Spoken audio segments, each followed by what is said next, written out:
Hello everyone, and today we are going to look at the poison pawn trap, which you can play with white pieces, and you can play this against Sicilian defense.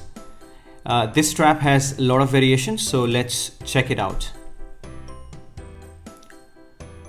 White opens up with e4 and we have c5, the Sicilian defense, d4 and d6, the Smith-Morra Gambit decline, and white pushes d5. Now here most of the amateur players see an opportunity for giving an early check to the white king.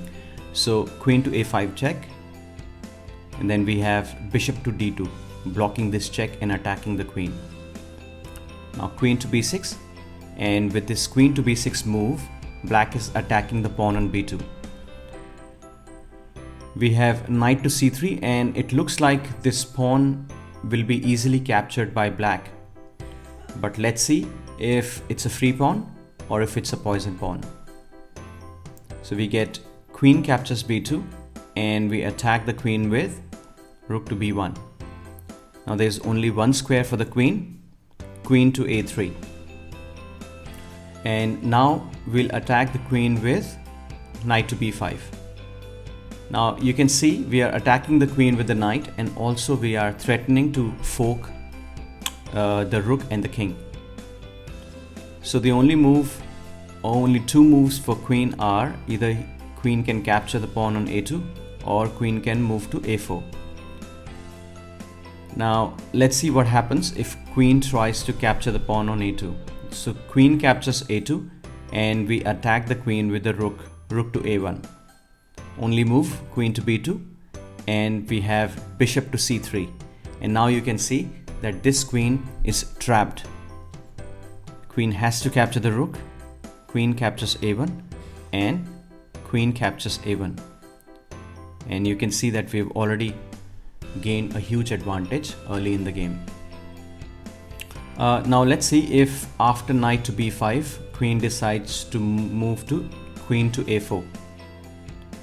So in this variation, we get knight captures d6 check, and after e captures d6, we get bishop to b5 check. Now you can see that the queen is again trapped.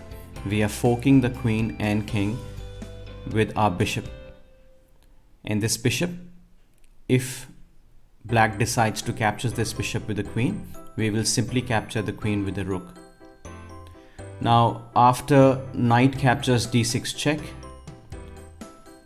white can decide not to capture this knight and rather move the king. So if king goes to any of these white squares, d7 for example, we again get the same variation, bishop to b5 check. And if king decides to go to d8, then we get queen captures f7 check, and you can see that we are again forking the rook and the king. Now in this position, if king moves to any of these white squares, we fork the king with the bishop. So king has to move to c7. And now we bring another piece, bishop to f4 check. Now the only move which can save is e5, blocking this check. And now we capture this pawn en passant.